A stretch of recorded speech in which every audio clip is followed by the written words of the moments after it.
सरकार गौसे आजम की बारगाह में ना जी एक शख्स आया था, कहा कि हुजूर मुझे आपसे मुरीद होना है।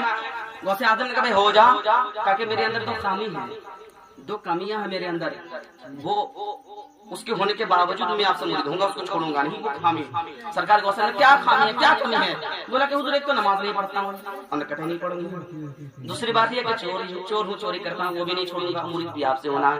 यार ये पहला मुरीद आया है। अरे पीर साहब के बाद मुरीद होने जाओगे ना तो पहले यही कह के नमाज पढ़ेगा बेटा, झूठ तो नहीं बोलेगा, चोरी तो नहीं करेगा। ये पहला मुरीद आया सरकार गौसे आजम की बारगाह में, कहा कि मुरीद भी आपसे होना है और नमाज भी नहीं पढ़ूंगा और चोरी भी करता रहूंगा। गौसे आजम ने कहा भाई चल ठीक है, तेरी दो बातें मैंने मान ली, मेरी एक बात तो भी मान ली। यार मेरी एक बात तो मानेगा ना? कहा हुजूर जब मेरी दो बात आपने मानी है तो मैं भी आपकी एक बात मान ही लेता हूँ। कहा कि वो कौन सी बात है मुझे बताइए। सरकार गौसे आजम ने कहा कि जब अजान का वक्त हो जाए तो अजान दे दिया कर। बोला कि नमाज नहीं पढ़ूंगा। बोला कि अजान दे दिया कर। अब वो बंदा जब घर गया ना, जोहर की अजान दी, असर की दी, मगरिब की दी, शागली की, फजर 1 2 3 4 5 8 दिन गुजर गए तो बीबी ने कहा कि क्या बात है, अजान देते हो पर नमाज क्यों नहीं पढ़ते? अजान देते हो नमाज क्यों नहीं पढ़ते? उसने कहा कि मैंने गौसे आजम के बारगाह से मुरीद होकर आया हूँ, मैं नमाज भी नहीं पढ़ूंगा, चोरी भी करता रहूंगा।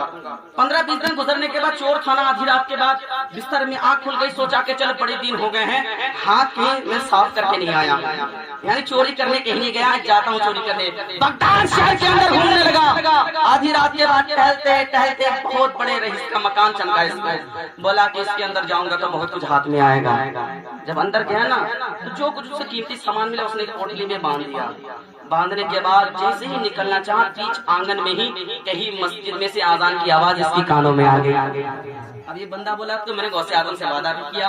इसने सामान वही बगल में रख करके कान में उंगलियां डाल के बिल्कुल फजर के टाइम में आजान देना शुरू कर दिया। जाहिर सी बात है जिसके घर में दोगे तो घर वाले तो उठेंगे ही ना, घर वाले उठेंगे, घर वाले उठे जैसे इसने आजान दी और आजान के पीछे घूमे तो पूरा जितने घर वाले थे सारे लोग घेर ले रहे हैं। अब घेरने के बाद कहते हैं आप तो कोई अल्लाह के नेक बंदे हैं। अब ये सोच रहा है अगर मैं बता दूं कि मैं चोरी करने आया था तो आज तो मेरी हालत बिगड़ जाएगी, ना जाने कितनी मार पड़ेगी। अब ये घर वाले कह रहे हैं कि मैं अल्लाह का बंदा हूँ। लोगों ने कहा कि किसी क्या जरूरत कि किसी के घर में आधी रात को कोई आजान दे दिखाए, लठियां डालेंगे, लठियां मारेंगे, कोई देखे तो दिखाए आप देने आए हैं आजान तो कोई अल्लाह का नेक बंदा ही है। आप इन लोगों ने बड़ी असरार की ना, वो कबीले वालों ने, गांव वालों ने कहा कि हुजूर आपने जब आजान दी तो फजर की नमाज हम आपके पीछे पढ़ना चाहते हैं। बस्ती वालों ने हम आपके पीछे पढ़ना चाहते हैं फजर की नमाज। अल्लाह अल्लाह। अब जो बंदा कभी जिंदगी में कभी पढ़ी ना हो, पढ़ाने में कितना कठिन लगा होगा, कभी उन्हें पढ़ी नहीं है। अब वो ये कह रहा है अगर मैं बता दूं चोर हूँ, चोरी करने आया तो मेरी हालत बिगड़ जाएगी। अगर थोड़ा नमाज पढ़ा के जान छूट रही है, अगर यहीं से खैरियत से निकल जाऊंगा तो फिर पहले ही भला है।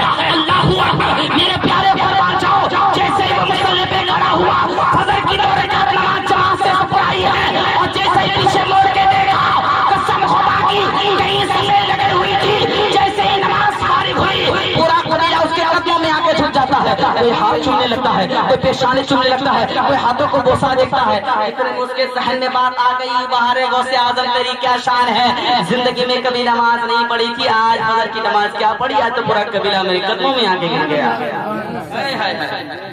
पूरा कबीला मेरे कदमों में आके गिर गया है। और अगर मैं आज इसे सच्चे दिल से पढ़ूंगा तो अल्लाह सारी दुनिया की दौलत मेरे कदमों में नीचे रख देगा।